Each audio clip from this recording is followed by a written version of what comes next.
So Kip, thank you very much for taking the time to talk to us at Country.de. It's Germany's online magazine for country music. Okay. First of all, how was your trip to Stuttgart? Well, I mean, I think it was good. I slept the whole time. Okay. That's yeah.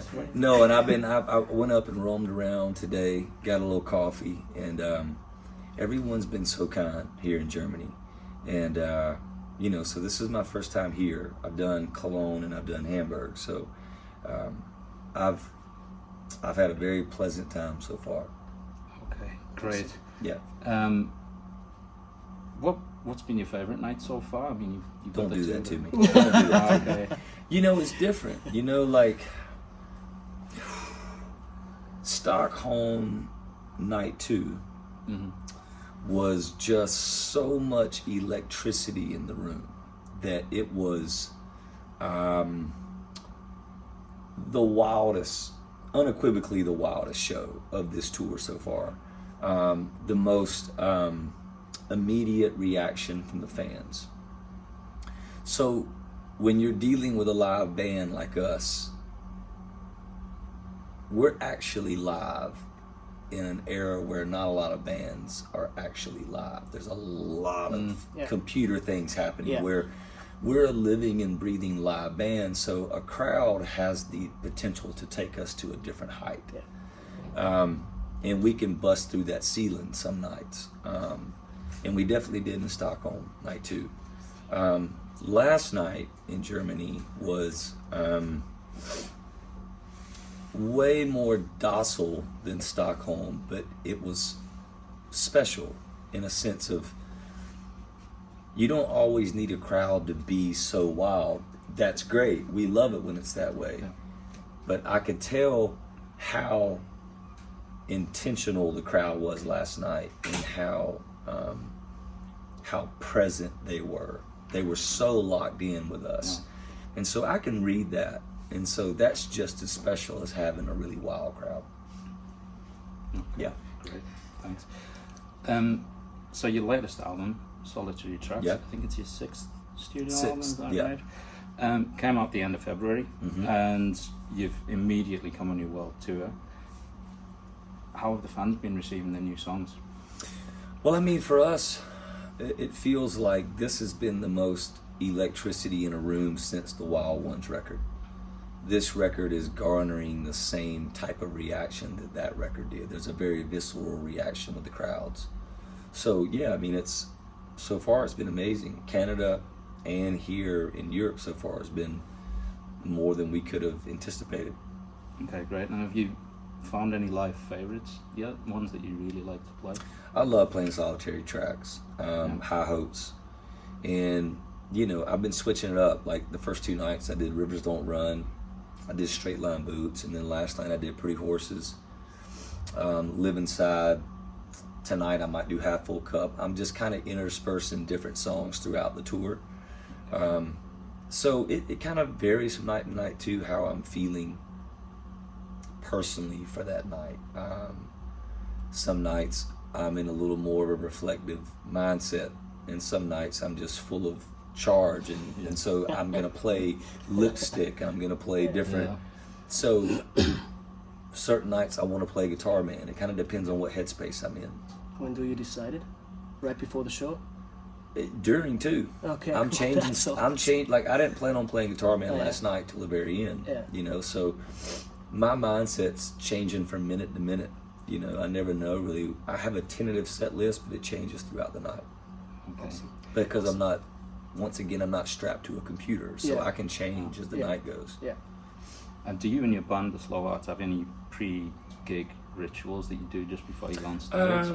Yeah, I mean, we have a couple little things where we all gather around and we get a shot, and we each night one person gets to say something, and so we take turns and going around the room. And tonight I think is Sean's turn, so he'll do a toast of what he's grateful for in this moment.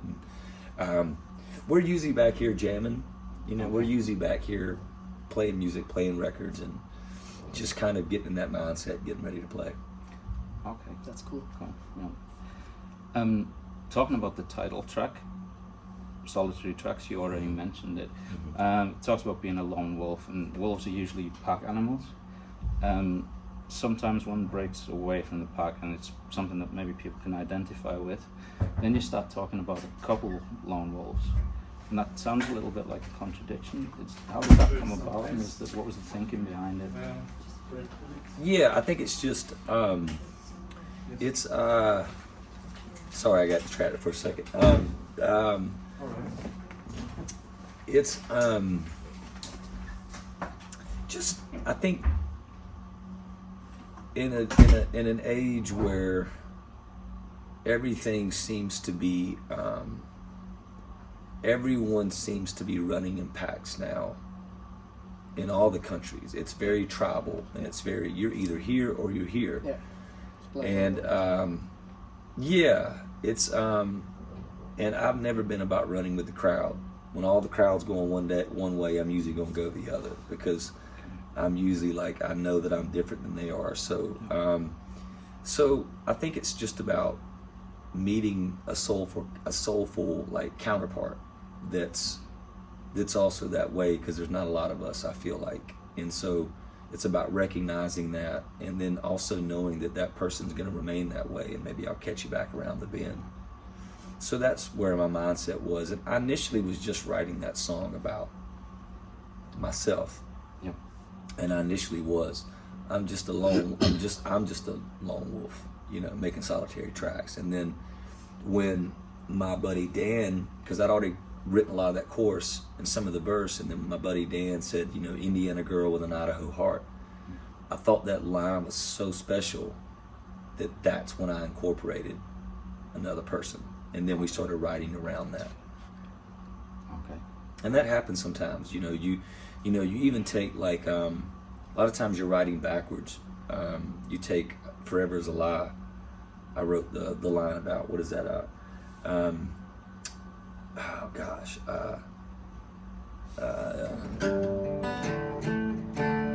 Promise we made, full of family and friends, lips so soft on my burnt core skin. Summer heat dripping, birds in the sky. I wrote, birds in the sky didn't stick around, kind of like you and I. That was the first line that I had. And that was from watching a pack of white birds get up and fly off out to the marsh, and they flew south. So I wrote backwards from that line. So I had a whole different thought in mind. I already had the melody when I was writing that one. But when that happened, I scratched all that and wrote backwards from that line. So that's how that works sometimes. Cool. Yeah. It's a nice, different process. Yeah. And another song from the new album, Like You Stole It, and it looks back on the time when you were learning to drive, I think, with your father. And you've previously touched on him in Paying Hard on the Wild World album. Has songwriting helped you process feelings about situations like that? Absolutely. I mean, songwriting has been a very cathartic process for me. I'm a very internal, keep my cards to myself in real life. I know that I'm a little hard to get close to sometimes.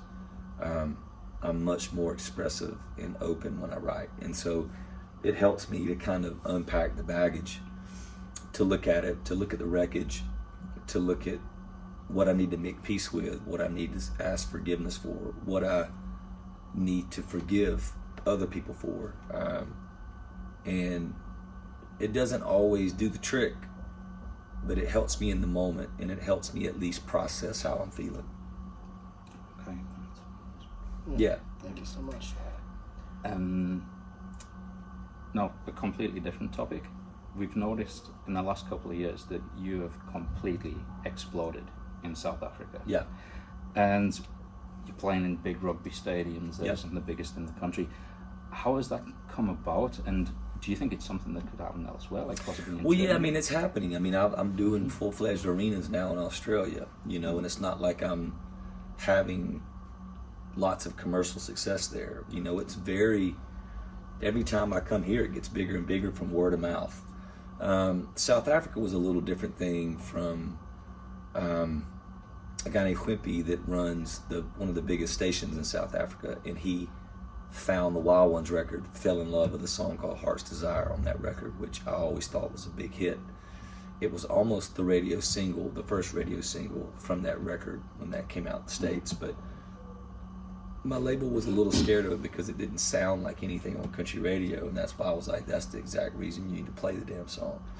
But this guy took a chance on it, and it just exploded over there, like absolutely exploded. It's bigger than Truck ever was. I mean, it's massive there.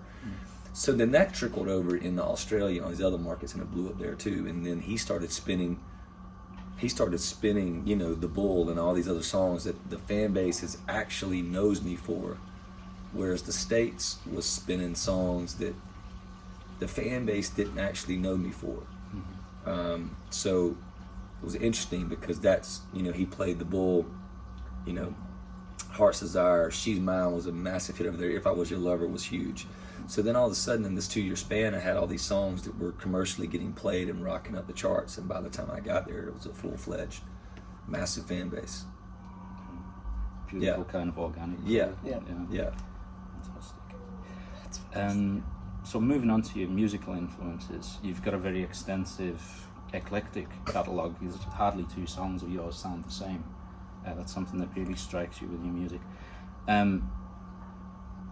We noticed some of the lyrics on Straight Line Boots, and you kind of named 2 Meatloaf songs back to back. It's Nowhere Fast and Bad Out of Hell. Is that just a coincidence, or are you definitely a coincidence? Okay. Yeah. You know, Bad Out of Hell, I do know that one. I don't even know the other one you said, okay. But you know, love Meatloaf, but I definitely don't know his catalog. Okay. Yeah. Fine. So, what do you listen to in your spare time? Oh man, yeah, Tame Impala.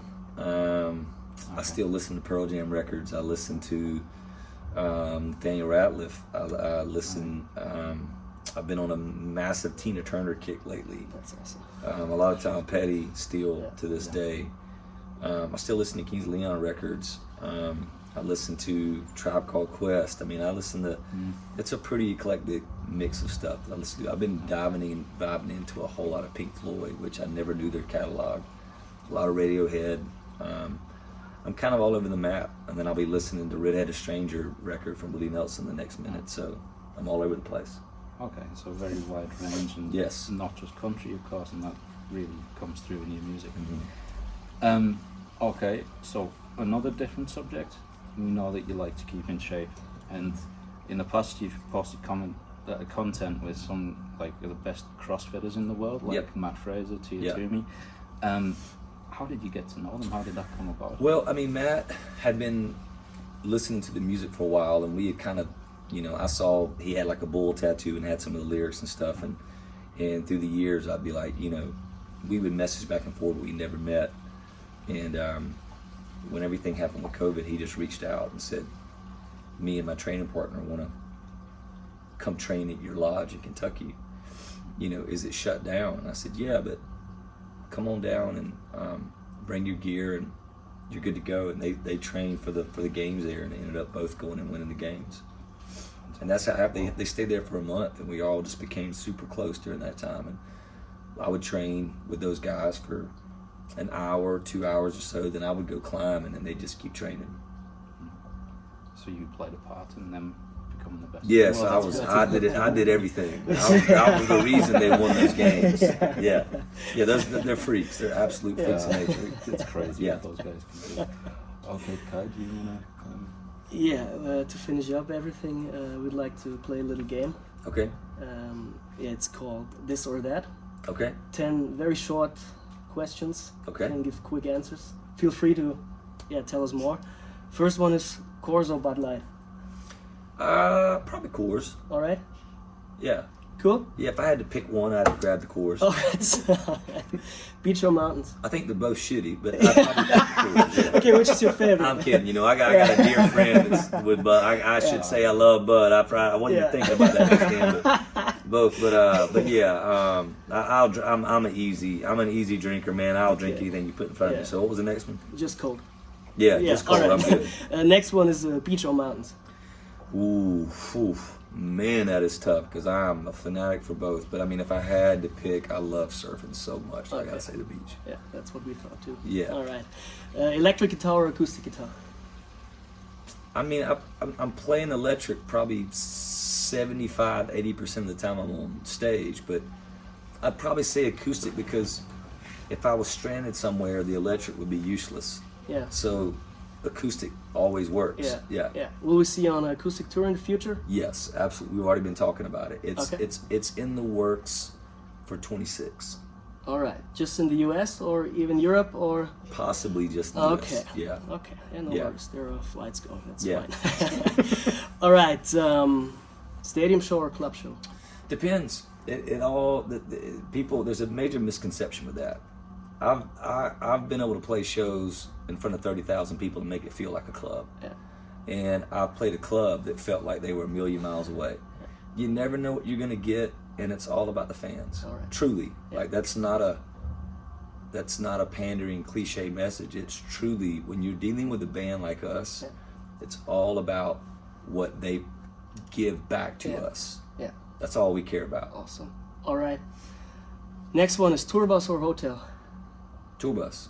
Yeah? Yeah, it just feels like home now. Okay. Yeah. Awesome. It's like a little coffin, man, and you're good to go. right. Shut out the world, man. Yeah. All right. Yeah. Georgia or Tennessee?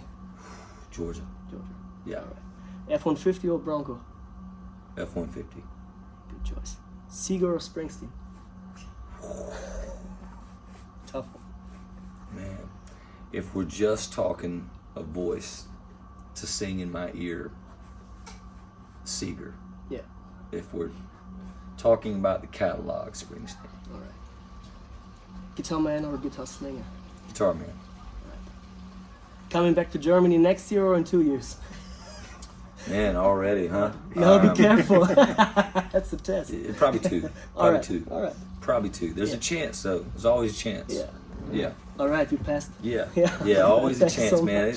I gotta stay away though. It's like, we're here right now in May, and so it would have to be next summer. Yeah. Because I can't do y'all's Yeah. winters, man. Y'all can have that, man. Yeah. That shit's Yeah. terrible. It is Yes. Yeah, that's true. You can't surf. Yeah. No. Yeah, that's true. No. Yeah, unfortunately not. Yeah. Yeah. Okay, well, yeah. Thank Thanks you, very guys. much for Yeah, your time. thank you bet. so much. You bet. We're looking forward to an awesome show tonight, Yeah. and safe travels to Netherlands. Thank and you. the I UK. appreciate you guys. Yeah, y'all have a blast. Thank you so much. Thank you so much.